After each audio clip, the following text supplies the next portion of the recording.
Right. Good evening, everyone. Welcome to our last panel for the visit day. Thank you all for sticking it through to the end. I think you'll definitely be rewarded with some interesting content tonight. I just want to introduce the moderator for this panel. Dr. Sujay King Liu is a professor of electrical engineering and computer sciences, and she's the college's associate dean for research, where in this role she leads the formation of research collaborations with the college's many industry partners. Her own industry experience includes a stint as Senior Director of Engineering in the Advanced Technology Group at Synopsys. Welcome. Thanks very much, Beth. Welcome, everyone, to this final session of the MEng Visit Day. I hope that through the sessions earlier, you've gotten a sense of the real-world focus of the MEng program here. Today, we've invited three leaders from the industry who have extensive real-world experience to share with you their perspective and thoughts. So before I turn the panel over to the panelists, let me first introduce our panelists. So starting from the middle, Paul Nerger. He's co-founder and member of the Board of Governors of the Berkeley Mobile International Collaborative, BMIC. BMIC is focused on enhancing the educational experience for young entrepreneurs through competition, such as the University Mobile Challenge. Paul is a 30-year computer industry veteran, and he's worked in software development, product management, architecture consulting, sales, and marketing in many industries, including aerospace, defense, and telecommunications, information technology, and media. He's held general management positions and executive positions at a number of startups, including App Central, Dotmobi, and Argo Group. And prior to his experience with startups, he's held executive positions at multiple companies, including Informix Software, Silicon Graphics, Sequent Computer Systems, and Digital Equipment Corporation. So welcome, Mr. Nerger, to our panel. The second panelist is Kim Polese. She's a Silicon Valley entrepreneur, and she's presently chair of the consumer finance company called ClearStreet Incorporated. She was previously CEO of the software company SpikeSource, and she made Time Magazine's list of the 25 most influential Americans in 1997 after she co-founded the software company Marimba. She also worked at Sun Microsystems, where she was the founding product manager for Java, which is the technology that brought interactivity to the web. And the US Secretary of Commerce appointed her to the new Innovation Advisory Board, which is guiding a study of national economic competitiveness. Welcome, Kim. Thank you. And finally, Dr. Arti Prabhakar. She has spent her career funding and managing world-class engineers and scientists to create new technologies and businesses. She was the founding director of the Microsystems Technology Office at DARPA, the Defense Advanced Research Projects Agency, and later on was appointed by President Clinton to head the National Institute of Standards and Technology. She came to Silicon Valley in 1997 and worked for Raychem as Chief Technology Officer, and then she joined Interval Research Corporation as president. In 2001, she joined US Venture Partners, which is an early stage venture capital firm in Menlo Park, and she was a partner there until 2011, just last year, when she was working there to fund and help clean tech and IT entrepreneurs to build their new companies. Welcome, Arti. Thank you. I'd like to start off, so I hope you have some questions in mind for these distinguished panelists, but I'd like to start off with just some introductory questions to allow the panelists to tell you a little bit more about themselves. So maybe we'll start, if you don't mind, with Paul. Can you please tell us about your own career path and how you built your foundation in technology? Yeah. I actually had a chance to see the question just minutes ago, and it kind of startled me. The reason why is career path, seems like something very deliberate, and I would say that, certainly my career path was hardly anything deliberate. It was almost a random walk. I started my career, and my intention was to be technical. I was very technical. And I would have been happy staying in Seattle, my hometown, doing a technical job. But it turned out that that wasn't the career path that was presented to me. Instead, I've done lots of different things, ranging from, there was a period of time, 2 years, where I worked as a diplomat for NATO, as head of their air defense strategy during the middle of the Cold War. Who would have ever thought that? I ended up not staying in Seattle. I actually have lived most of my life in the UK and in Ireland, in France. There's very few places on this planet that I haven't been. I ended up working in sales. I ended up working in marketing and general management. I started working with large companies, but I actually discovered what I really love and what I'm really passionate about is new companies and new ideas. So I think that what happens is that you may have an idea about what your career path is, but and everyone I've kind of talked to about this, they kind of also have that similar random walk. I know it's not often planned, but there is a lot of randomness out there, and there's opportunities that are presented all the time that are wonderful opportunities to broaden your career and broaden your horizon. And you have to be prepared and in a position to grab them. Right. Maybe Kim, how about your experience, your random walk? So I think actually I would echo that sentiment, which is I think it's very rare in life that you sort of make the perfect plan and then everything goes according to that perfect plan. And the great thing about it, actually a degree from Berkeley, my degree is in biophysics from Berkeley, is that it opens doors and provides possibilities that help you figure out what the best path is for you and find the right teams and projects to work on. In my case, I graduated with this biophysics degree in the mid-'80s and went to Silicon Valley to find a job. It was very tough to find a job in those days, and ended up getting a technical support job in an AI software company back when AI was sort of in the first wave of AI being very hot. And I learned a tremendous amount. It was a startup company. It was about maybe 60, 70 people. And I learned a huge amount at that company. I was eventually moved into a consulting role, went on site with companies like McDonnell Douglas and others to help them apply expert systems to solving complex business challenges. And I learned the intersection between technology and the application of technology in the real world to solve problems, and how exciting that is to do. I moved, after 3 years, moved to Sun Microsystems, where I became a product manager, which was a fantastic learning experience. Very wide range of responsibilities within that job, from technical to marketing to business plan to branding to everything. Ended up finding out about a secret project, it's a skunkworks project at the time called Oak, which needed a product manager. I came on board as the product manager, and after a lot of twists and turns, we eventually launched Oak, renamed Java to the world in 1995, and then co-founded a company called Marimba with 3 of my colleagues from the Java team. I was CEO of that company, took that public eventually and sold it in 2004, and then went on to co-found another company in the software area. So my background is software, infrastructure, and getting new projects off the ground. And there's just tremendous opportunity, obviously, in the Bay Area to do that, and with a degree from Berkeley. So that's my path. Again, not something that I would have anticipated, but tremendously rewarding. And currently working on actually several startups, chairman of one. That's great. And Arthi, how about you? I'll echo the same thing. Is when you look back later in your career and you try to discern a pattern, what I find is that I always had really interesting plans, and then something far more interesting happened anyway. And in my case, that resulted in a career in 2 portions. The first half of my career was in Washington, D.C., where I was for about 13 years. And then the second half has been here in Silicon Valley. It really all started because, in my case, I was getting a PhD in applied physics at Caltech. And in that era, I graduated in 1984. At that time, and especially for a first-generation Indian kid, really it was sort of what you did as you went to graduate school and you got a PhD and you were supposed to go be a university professor. And I was halfway through getting my degree when I realized that actually wasn't what was that exciting to me, at least at that point in my life.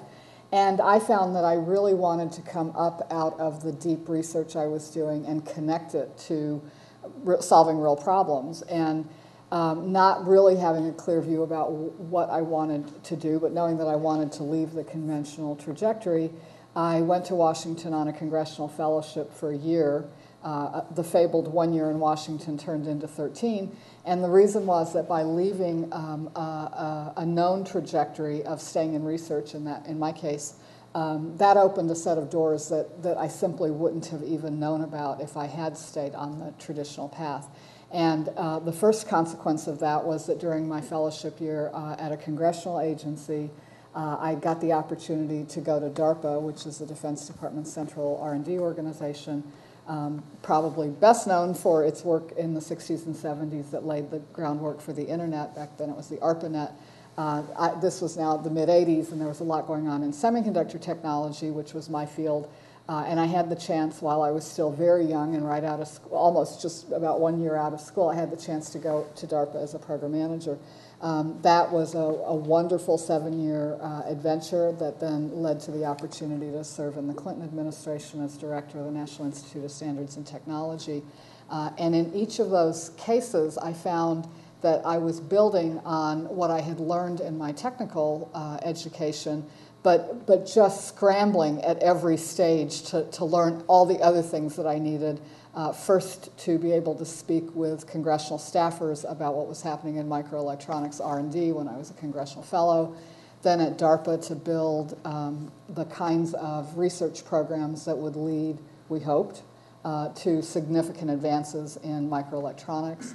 And then finally, when I was director at NIST, to work with the very wide swath of American industries of all types across the information technology sectors, but also manufacturing industries, et cetera. And I found that technical foundation was a terrific place to start, and I also found that there were a lot of other things that had to be learned along the way. The second half of my story has been here in Silicon Valley, most of that in venture capital. And that, of course, is the joy of working with entrepreneurs like the other panelists to try to help them build businesses that really will change the world. And I found that to just be a tremendous privilege. I found, again, that I was using my technical judgment, but more and more I was hunting for people who would bring their technical judgment and insights into these companies, and backing great engineers throughout my career. Backing great engineers has been the way I've made a difference, and so it's something I just really believe in. I think you all have so many choices ahead of you, but I think in all cases you'll find you're going to be building on the platform that you're developing here at Berkeley. That's great. Thanks, Arti. I think that's a good segue into my first real question is maybe Paul. So what do you think employers today are looking for in engineering graduates? I think Arti sort of started to touch upon that already.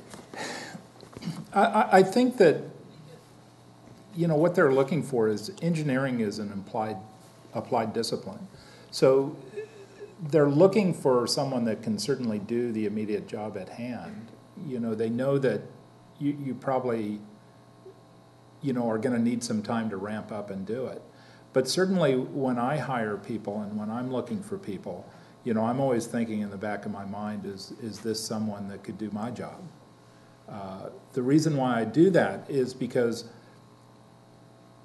you want to hire people that can do more than the immediate task at hand. You want to hire people that bring to the organization diversity, that bring, and a lot of people talk about the power of diversity. I'm a really, really strong believer in this. Diversity comes in many different forms. It's the diversity that you bring as an individual. It's the diversity that you bring in your interests, that are outside of just a narrowly focused area. It's that broadness in diversity. Diversity also comes with the diversity in teams. I remember years ago I had a client, I won't mention the name of the customer. This is when I was doing consulting work. And they gave everyone a Briggs-Meyer exam, which is a personality exam. And they only hired people that fit into a particular quadrant. And I was absolutely flabbergasted at that.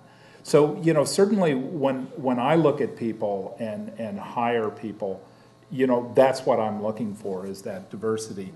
That, yes, they have the ability to do the immediate task at hand, but they have the ability to grow. There's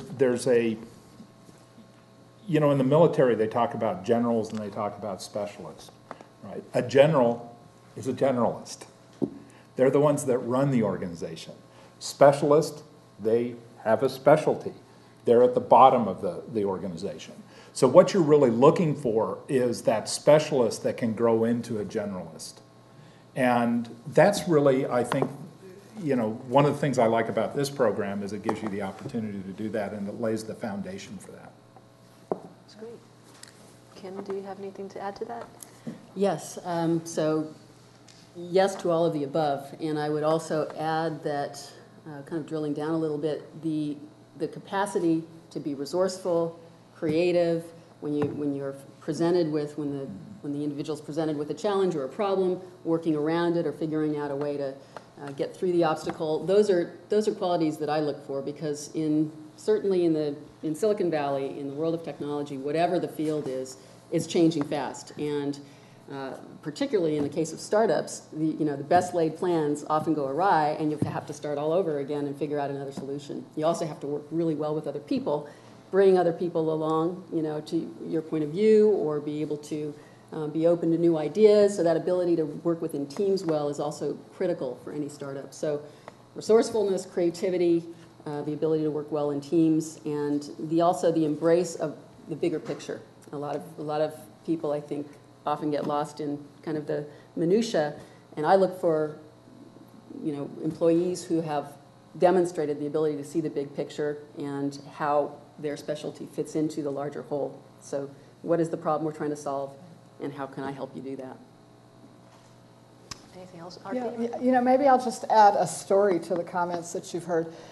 Maybe 2 or 3 years ago at U.S. Venture Partners, I had been working with an entrepreneur in residence who was part of our firm, and we and another investor, I and another VC and this EIR, the three of us were brewing a new startup, and it was in the area of battery management. We had this great idea about how you could extend battery life without having to change the battery chemistry. And we brewed it for quite a while, and it was, we were pretty excited about the technology and the product opportunity, but we really only had this one individual to back, and that was a great start. We loved this EIR who was going to be CEO of the new startup, but we really were looking for a core team that we could back.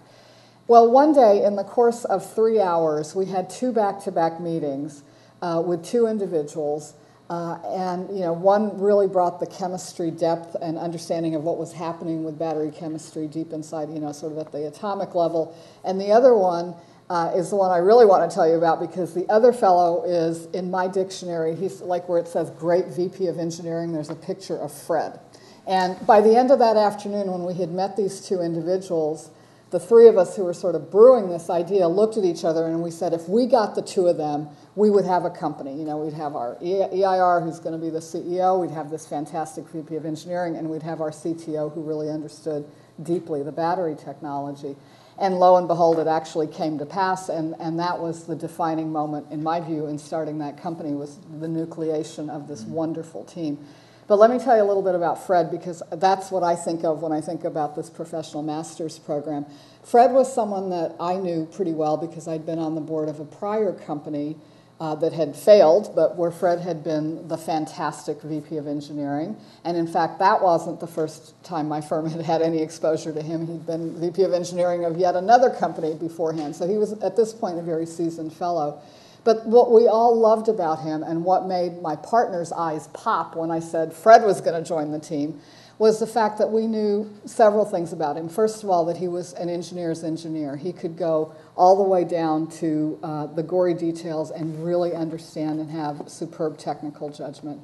But coupled with that, very much echoing Kim's point, is Fred was an engineering executive who was part of a management team, and that meant that he had dynamic range. He could go all the way in, and he could come all the way out to the big picture, and he understood what role the product and the engineering played in building the business, that it was absolutely key, but it wasn't the only thing, and that in fact it had to couple and work with marketing and with the CEO's direction. And so really, I always thought of him as someone who was almost a gift to give to a CEO, because he was going to be such a tremendous partner. And because of these characteristics, Fred also was someone who could recruit amazing talent, who made it, he just had the personal characteristics that made a company fun to be in. He would joke and, just lighten the atmosphere while everyone was working these grueling hours. So, that to me was just a wonderful example of someone who had all these kinds of characteristics, and I think he was one of the magic ingredients in that case that caused the company to come together and get started. That's great. Well, so each of you have touched upon the need to be able to work as part of a team, work with different types of people. Maybe I'll ask him, what should engineers know to work effectively with the marketing team? That's a great question, and I think one way to be a really strong contributor to a team or founder of a company is to work in different roles within, ideally a larger company, but it can be a smaller company too. But for example, the best engineers I saw were ones who had also worked in sales roles, who had been on the side of the sales team, helping them figure out how to take this technology and actually make it a success at the customer site, and just to help solve that customer's problem. So this was an engineer who could see through the lens of sales and marketing. These people are called systems engineers in the business, SEs, and that is I think a great example of how you can learn, be an engineer, but also get exposed to other roles within the company. And those SEs typically rose up the ranks to become VPs of engineers and founders of other companies, because they could, again, they were engineers at the end of the day, but they could also they could understand how to solve problems and how to work as a part of a team to do that. And they could respect also the sales and marketing side, and the sales and marketing side could respect the engineering side. There's always sort of this traditional tension between sales, marketing, and engineering in companies. And I think the more you can bridge between the two, the better, the more effective the company is. And since Paul, since you worked in sales and marketing, would you agree, or would you? Absolutely. I think that, when I was an engineer and first moved into sales, I jumped in with both feet, and it was in a company at Digital, where if you were in central engineering, which I worked on operating system designs, you just didn't do that. It was, you didn't do sales. You kind of stayed back in the factory and did your work. But I kind of jumped into sales, and the reason why I did that is I noticed that most of the senior people within the company had sales backgrounds. And I was very interested in this. Why, if you want to advance in the company, why is it that you have to have this sales ticket punch almost? So I kind of jumped into sales, but I was a pretty hardcore engineer, as I said. I was the worst. I was a sales rep's worst nightmare if they tried to sell something to me, because I don't want to talk to you. You're a salesperson. Let me talk to the technical guy. That's the type of buyer I was. I actually, when I made this decision to go into sales, I actually said, well, I'm never going to sell anything that nobody doesn't want. And I'm never going to be slimy. Well, I realized that a couple of things. No one's that good enough to sell something to someone that they don't want.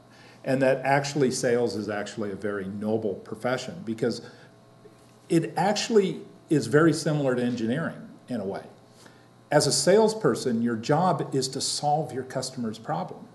And if you're in a technical organization and you're a salesperson, you're doing that with the capabilities that you have in your products.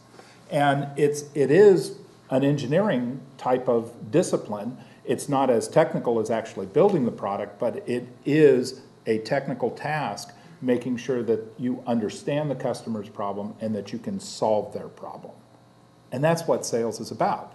If you can solve their problem, they will buy your product. If you can't solve their problem, they're not going to buy it. So you're wasting your time. So that's what I learned about sales. I do believe that engineers make great salespeople. I'm a big, big fan of that. The reason why is they know how to solve problems, and that's what sales is about. How about Arti? Do you have any advice for engineers on how they can get along with investors? Investors. I should have worn my horns and tail, I guess. I think for a lot of technology investors, venture investors in technology companies, that engineering core is a very important part of what they're looking to invest in, because they are looking for differentiation in the business and some reason to believe that this particular company is going to do something that not everyone else can do. So I think, again, depending on the type of business, that is a key part of it. One of the disconnects that often happens is, again, it's back to this business of having context. I've seen a lot of presentations from often young engineers who are very in love with their technology and have a little bit of trouble articulating, how does that turn into a product, or who's the customer that actually is going to part with money for it. And I think those are things that, sometimes the technical vision is actually so compelling that you just go for it. But much more often it's the case that those engineers either learn or to figure out the rest of the business puzzle, or they learn how to find the people that they can partner with that really are going to do the rest of that. So I think it's a vital part of it. But again, there's a big difference in my mind between building a technology and building a business. And I think that's something that if you go down that path, you rapidly come to realize on your own. I mean, that's not a mystery when you're faced with business realities. So. Great, thanks. So I have a couple of more prepared questions, but I wanted to give the visiting prospective MEng students a chance to ask their own questions. So I'll open up the floor to questions from the audience, and I'd like to just request that you use a microphone because we're trying to record this for people who couldn't make it here. Let's start with a question in the back, please.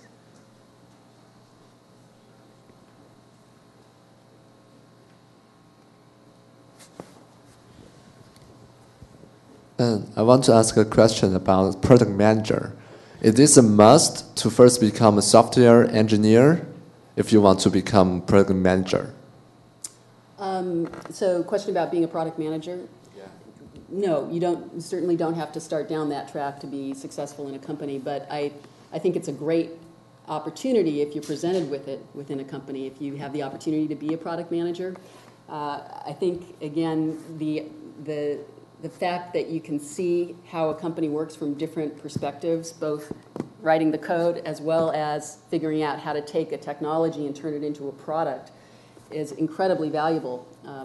Again, particularly if you're interested in rising within the ranks within a larger company or founding a company yourself. So that's why I think it's a wonderful role, but certainly not required.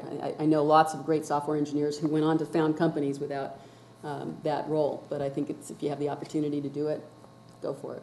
So what should I develop during my education at Berkeley if I don't want to first become a software engineer, but want to become directly have a project manager position? If that is your goal, I would say there are lots of companies in the Valley hiring for that position. That's really hard typically to find great product managers. Partly because they do have to be deeply technical, but also understand how to solve customers' problems and how to articulate the value of a technology in solving a market problem. So you can certainly apply for product manager roles. I think you'd have more success in first within a company being in an engineering role or a sales engineering role and moving into product management, because it's hard to be a product manager without grounding in at least some element of getting a product to market, either in a sales or engineering role. That said, I think there are plenty of opportunities out there in companies hiring for product managers, and you may well find a good fit. Thank you. Question?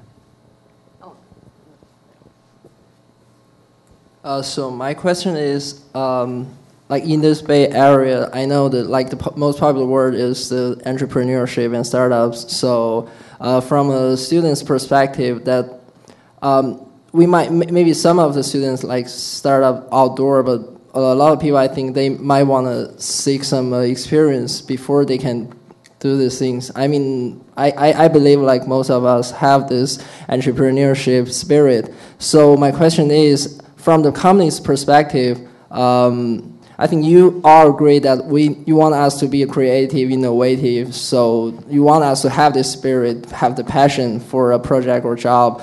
But I also know that you guys want to return a knowledge worker. I mean, it costs to replace one. So for the suggestion for us, like when we want to have some work experience, upfront for interview, do we need to show our passion for the entrepreneurship, the startup, that's the spirit, or we should not because the knowledge worker, we want to return the knowledge worker. So I want to see your opinion on this. I'm not sure I fully. You're saying if you were interviewing for a position in an established company, were you intended? Attending maybe not an established company, maybe a well-known company. Okay. Yeah, but as a student, we might want to have our own startup someday, but we want to experience first. So should we mention that we have this spirit or not? Because you may want to think someday we will leave. So. Right. Well, I would say, I think in the Silicon Valley environment, it's not a surprise to anybody that you think about making a contribution in one position, but you don't think in terms of a lifetime career with that company. So I don't think there's any surprise about that. But I would say if I were hiring someone for my company, I would want to know what they were going to do for my company, and the fact that they were entrepreneurial would be very relevant, whatever the size of my company or whatever it was that I wanted them to accomplish in that company. I wouldn't be that excited about hearing how you were going to, to be extreme, I wouldn't be that excited to hear about how you were going to come in and learn my business and go start a competitor. So obviously don't go down that path. Paul, did you want to? Yeah, I think that entrepreneurship exists even inside large companies. And large companies are coming up with new products. Sun came up with Java. It was a new product. So they need, the people that you put on that new product team, you need people that are entrepreneurial.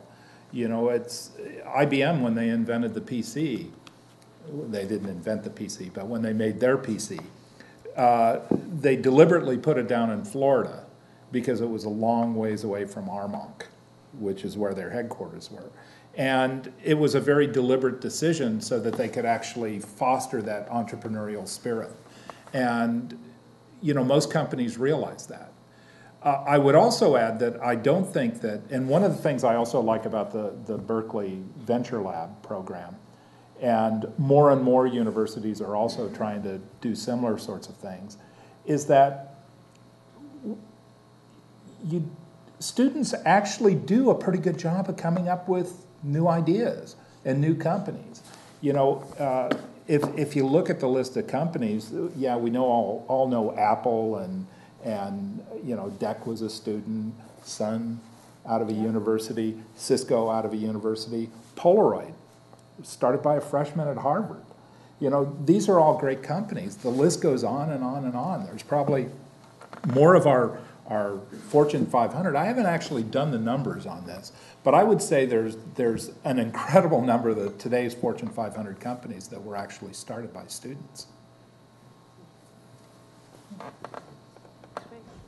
Question up here.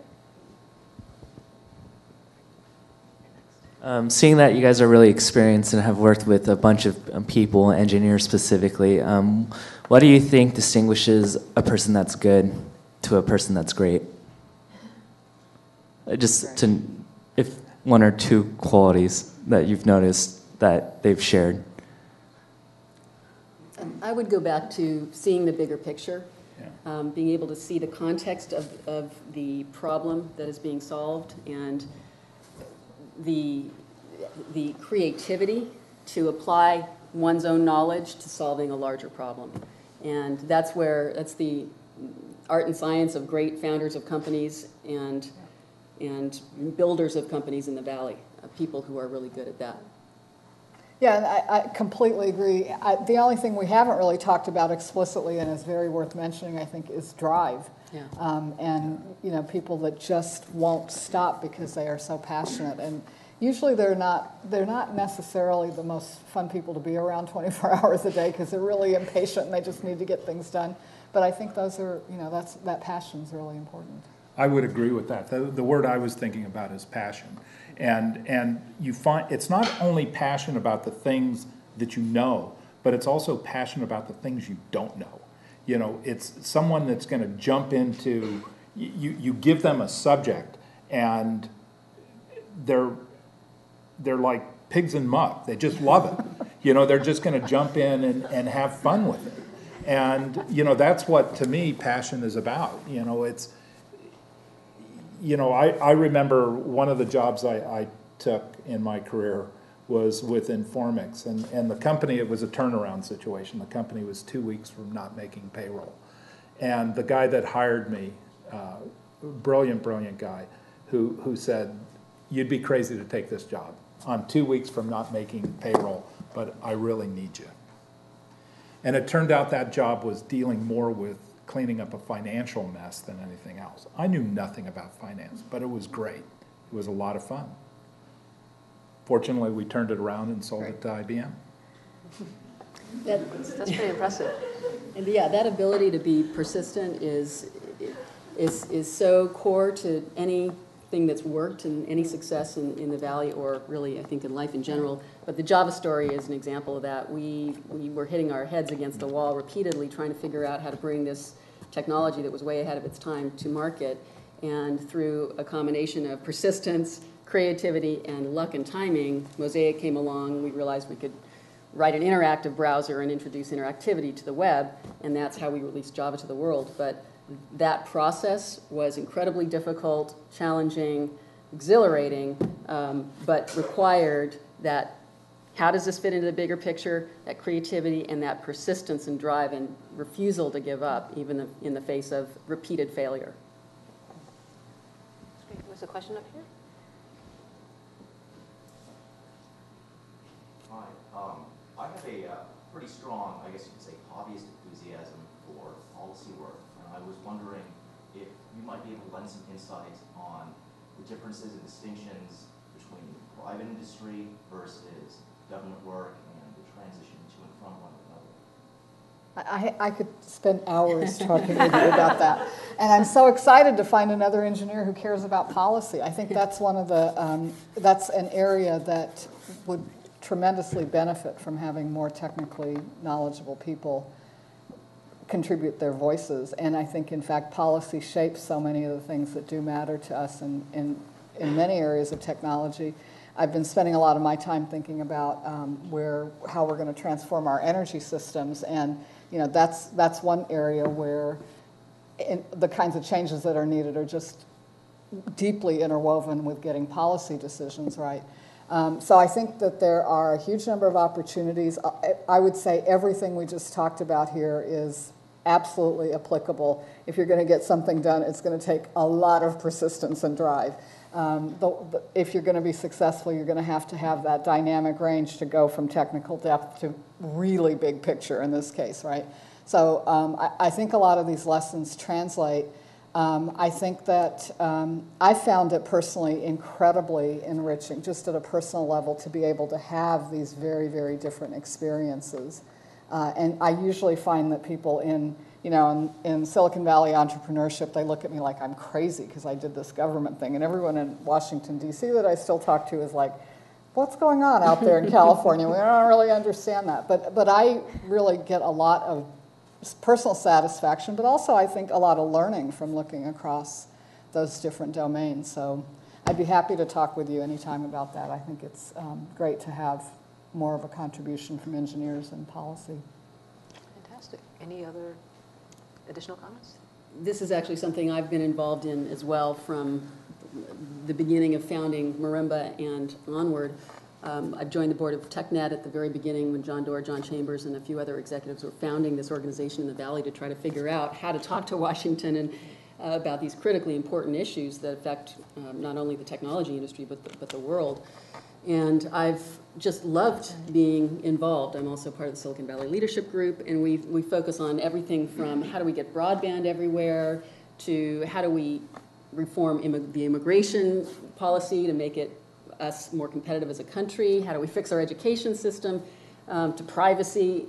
These are the big issues that you want to be at the table helping solve. If this is a passion of yours, and you will absolutely have tremendous opportunities since you are that rare combination of engineer and someone who's interested in policy. Those people are hard to find, and it's a lot of fun.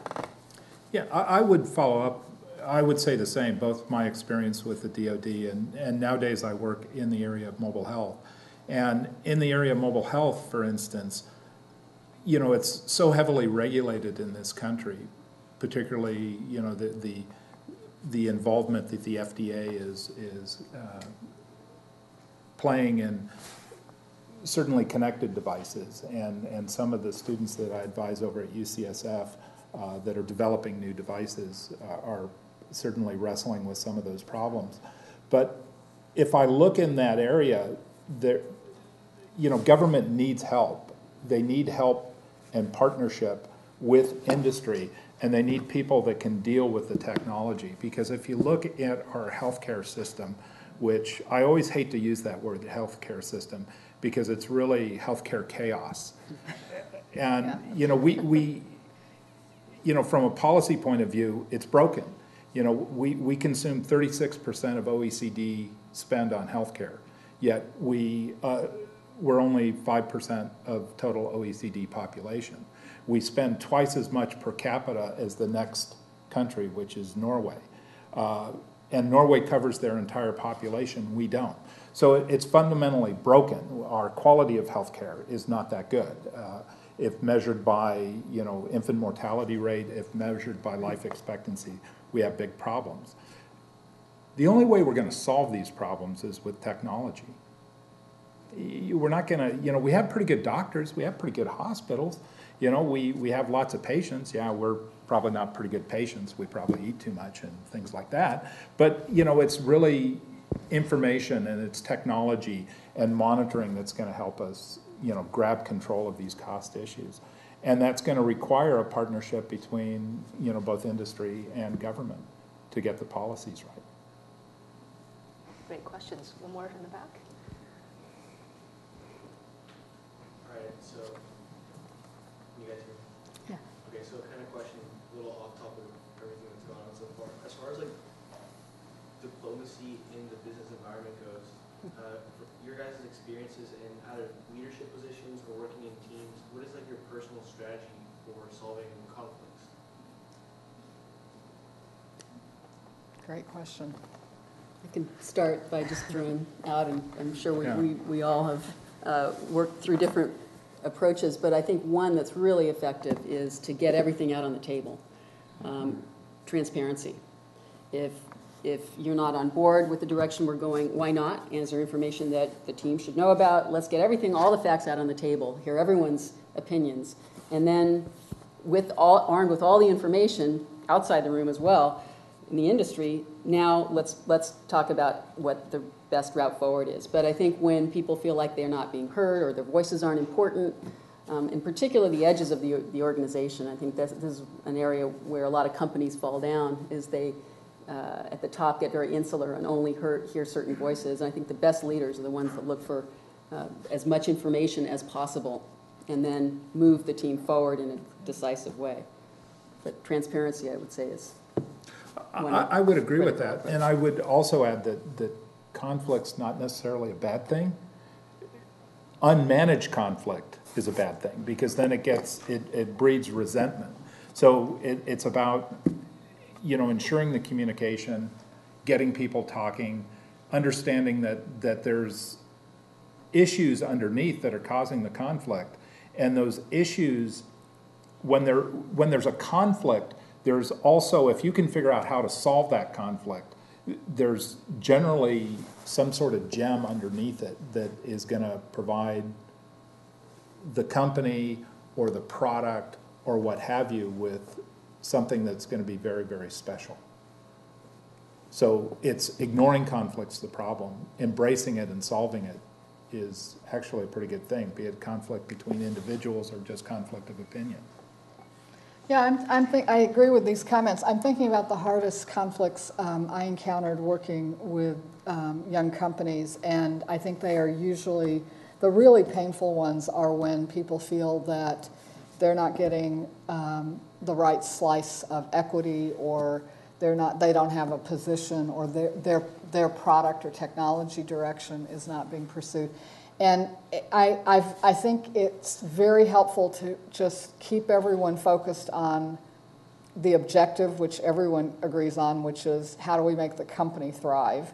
And that often helps tamp down the inevitable personal aspects of the conflicts that arise. But I think there really isn't a magic wand that you can wave in these situations, because these, they are very deeply personal feelings. Founders who have poured themselves heart and soul into a business and are grappling with not having the ownership that they think that they deserve or that they've created, or the worth that they've created. That's not something I think it's possible to, you really just can't wave that away. I think you can just sort of reduce the drama level by getting everyone focused back on a shared objective about making things succeed for the company. But that doesn't really guarantee that you're all going to come out to an agreed position. So I think those are some of the hardest issues. They make engineering challenges look trivial. People are much more complicated, and it's harder.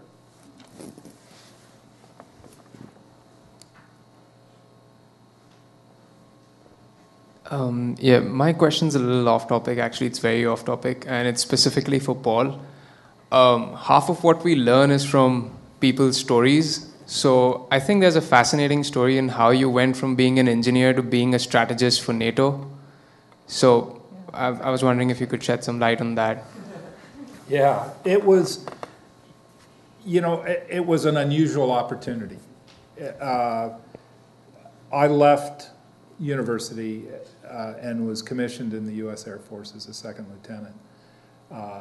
I had decided I really wanted to stay in Seattle and be technical. So I took a job it was a very unusual job in the Air Force. I took a posting where I was loaned to the Boeing company.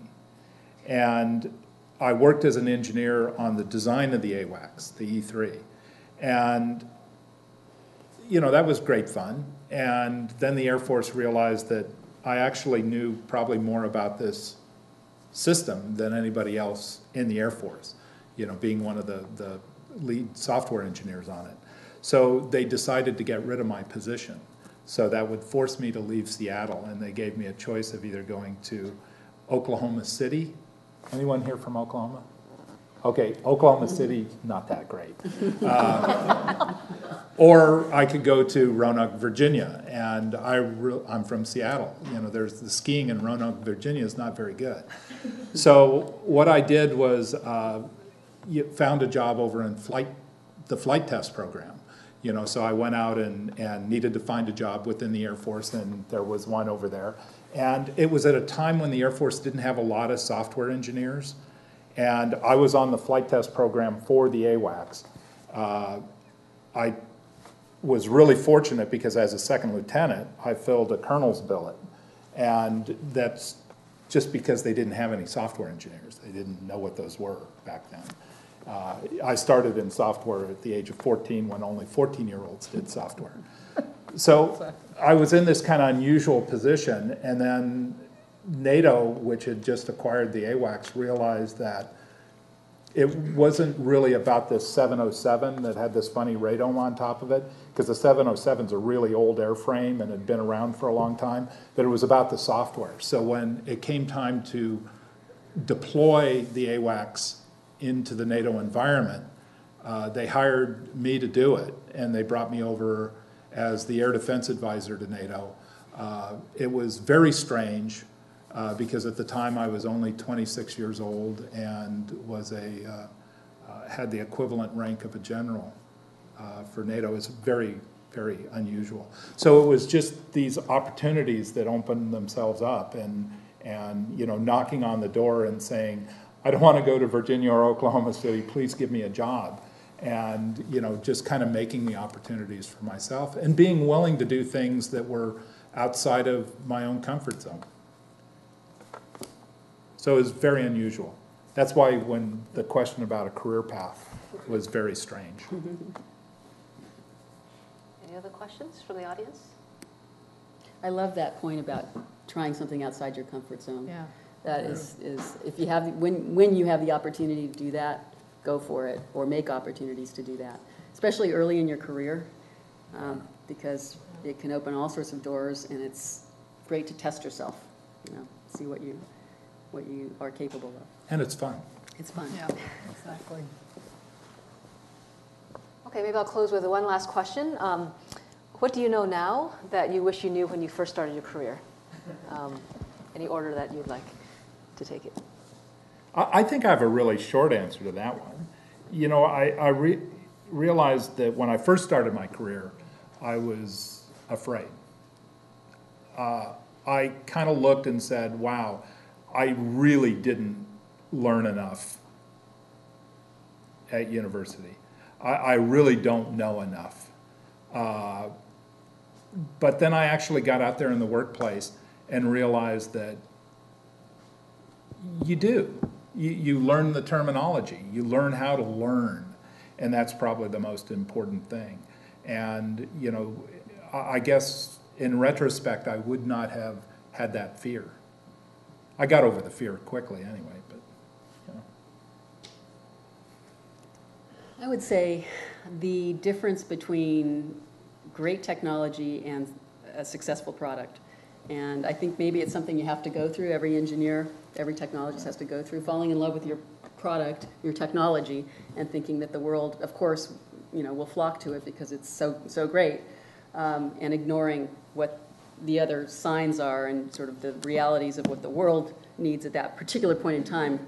I think the easiest thing as an entrepreneur is to be too early, and you just know what's going to happen. You can see what's around the corner, but the rest of the world isn't there yet. And so it takes a lot of creativity, persistence, you know, working with other people to solve the problem. How do we take this technology and make it a success in the market? Not sure I could have known that starting out. It's almost something you have to live through, as painful as it sometimes is. Yep. What I was thinking about that question when I was trying to, I mean, there's such a long list of what you wish you knew when you started out. The lesson I feel like I keep learning, and I'm certainly not done, is how important people are in the equation. Pretty early in my career, I worked for someone that was pretty horrible to work for, and I concluded that the moral of the story was, don't work for jerks. I actually had a more colorful way of saying it to myself, but don't work for jerks. And I really thought about that, and I tried very hard to avoid it, but I can't say I was completely successful through the rest of my career doing that. But it's a huge driver to me about who I work with is a huge factor in thinking about choices of where I spend my time and where I want to make something happen. Very similar to that, when I started in venture, everyone in early stage venture said to me, you know, of course everyone talks about the technology and how big is the market, but the only thing that really matters is the people. And in 2001, when I started in venture, I said, absolutely, I understand that. You know, I heard the words, it computes, I got it. And then I proceeded to go out and do my thing. And of course, in the course of the adventures of working with entrepreneurs, I ended up in, you know, a handful of situations where the people situations were really bad. And it took that to go from an intellectual understanding of how important people are in the enterprise to, you know, sort of a heartfelt understanding of it. And I watched myself as an investor shifting from, you know, starting with team, technology, and market as sort of the algorithm. By the time I finished at USVP, I really wanted to find a great team to work with, because all the rest was going to happen, and they would make it happen, and when the world changed, they would learn how to adapt. But those core human beings just seemed really important. So I don't think I'm done learning that one, but I think it's a key one for me. That's fantastic. And on that note, I'd like to thank each of our panelists for coming here today and spending time out of your busy schedules.